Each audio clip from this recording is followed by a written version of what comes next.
Sveiki atvykę į gruodžio 7 dienos meno advento kalendorių. Norėčiau pristatyti ir papasakoti plačiau apie savo LDK kolekciją, kodėl jinai buvo padaryta ir nutapyta.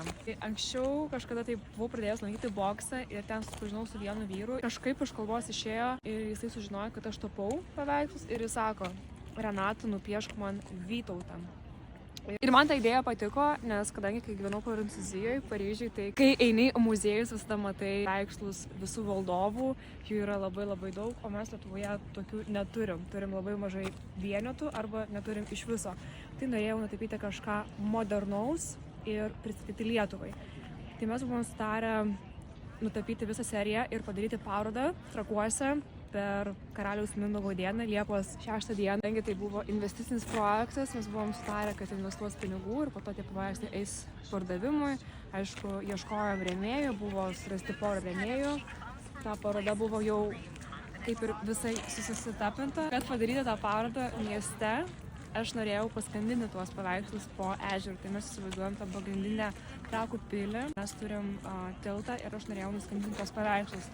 Tai buvo irgi padaryti visi skaičiavimai, kiek turi būti paveikslas nuskandintas nuo tilto, nes vis tiek ten važiuoja kateriai, jie apsisuka, kad neužkabintų tų paveikslų. Ir kad padaryti tą parodą miesto centre per tokį gan didelį renginį, tai reikėjo gauti leidimus iš miesto savivaldybės, ugniagesių ir policijos.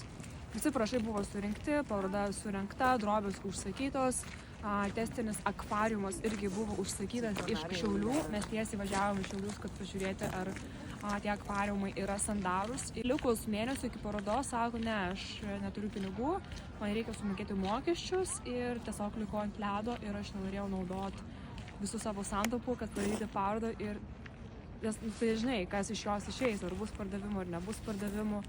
Tai tiesiog nusprendžiau daryti kitokį konceptą ir taip atsidūrė Lietuvos dėjų kunigaikščiai dūmų fabrike, kurie keliavo po Lietuvą po skirtingas erdves. Dabar šiuo metu yra 2 parduoti iš 9 paveikslų. Galima įsigyti dar su 25% nuolaida iki gruodžio 14 dienos muraško.studio.com.